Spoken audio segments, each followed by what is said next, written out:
More, we have Eduardo Araral, Associate Professor at the Lee Kuan Yew School of Public Policy in Singapore, as well as CNA's Olivia Seong in Beijing. Well, thanks for joining us. First to you, Professor. Now, all eyes on this civilian convoy. I believe it's about a quarter way through its 50-hour-long mission. Given China's significant naval presence, again, that's according to experts that track these Chinese maritime activities, how likely is this situation to turn violent? I hope it won't turn violent, Oteli.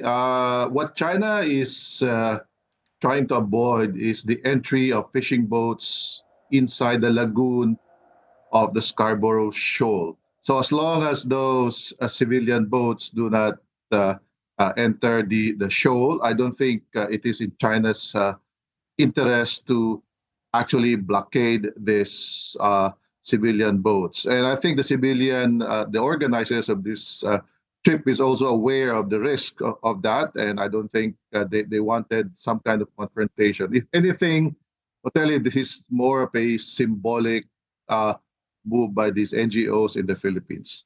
All right, that's good to know. Olivia, how does China view the Philippines' actions in the South China Sea, especially of late, and China's rationale for deploying such a large force to the area? I'll tell you, I think quite simply from China's point of view, it is viewing the Philippines' actions as provocation and therefore is defending its actions as a legitimate response.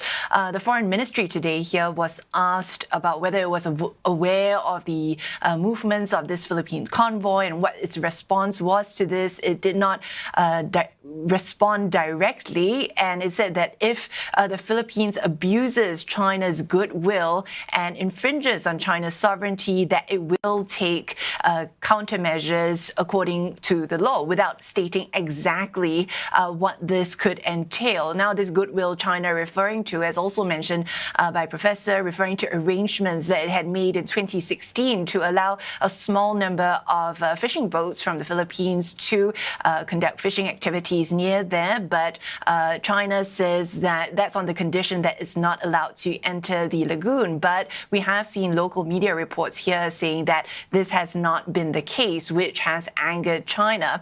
And China's Coast Guard said it had conducted a routine maritime exercises in those waters, and that this was to ensure the safety of all vessels and personnel, foreign and Chinese, if something were to happen in the disputed waters. And experts, interestingly, quoted in those reports saying that it shows that China wants to continue to show that its constant presence there is legitimate and in accordance with its claims. And Professor, more so than ever now, it seems that a resolution to this issue is not very clear. Do you think more creative solutions need to be employed to kind of manage the differences that we are seeing between China and the Philippines and other claimant states? There has been the code of conduct that ASEAN has been talking about, but is that still relevant? You're right. I think the Philippines and China have taken a strong stance, and I think they are nowhere near any solution.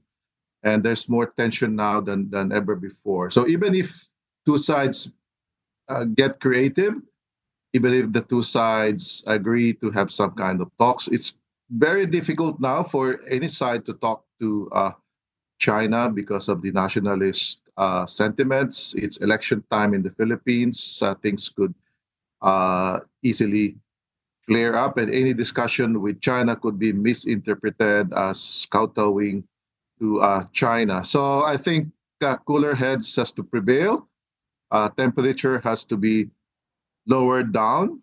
And I think the best solution for now is to go back to ex ante, whatever arrangements there have been in the past, to stick to those commitments and arrangements so that there will be more time and space for diplomatic solutions to this path, because that's the only way to resolve this issue. Telly.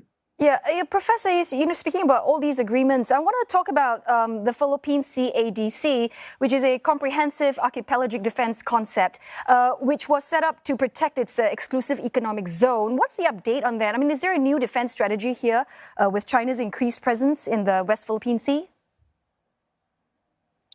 Yeah, so this archipelagic defense concept is fairly new because in the past the Philippines was mainly focused on internal defense, fighting communist insurgencies and Islamic insurgency. Now that the China's threat has on board, the defense posture of the Philippines has now shifted to defending its archipelago. So nothing new there, except that what that means is that the Philippines is now veering more and more closer to the United States and invoking the United States obligations to defend the Philippines in case there's conflict in the South China Sea.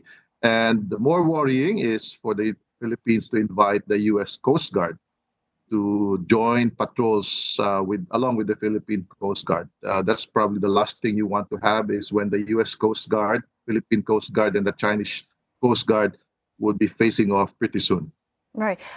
Olivia, and China has said before that the two countries actually entered a so-called gentleman's agreement, so some kind of a handshake, to avoid conflict in the South China Sea. But that was under the former President Duterte, which is now abandoned by the Philippines. So in terms of dialogue over confrontation, is that still on the cards, even as the Philippines, move closer to the U.S.? I'll tell you, that's really hard to say. That supposed agreement was meant to help maintain the status quo. China agreeing not to build any more military outposts in the South China Sea, while the Philippines agreeing not to repair any installations in the disputed area.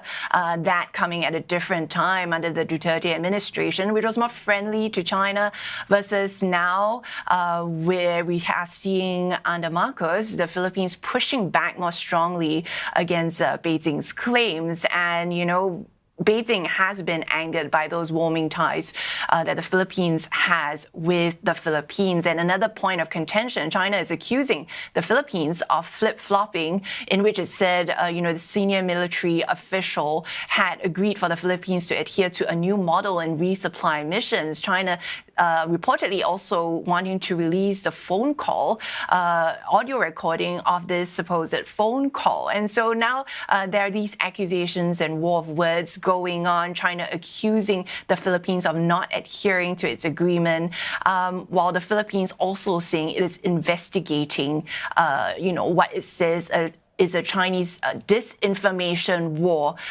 with regard to this issue. So how this all plays with the broader bilateral relationship, remember that China is still the Philippines' top trading partner. All that remains to be seen. I'll tell you. War of words certainly seem like the common thread these days. Well, thanks so very much, Olivia Seong from Beijing, as well as Eduardo Araral, Associate Professor at the Lee Kuan Yew School of Public Policy.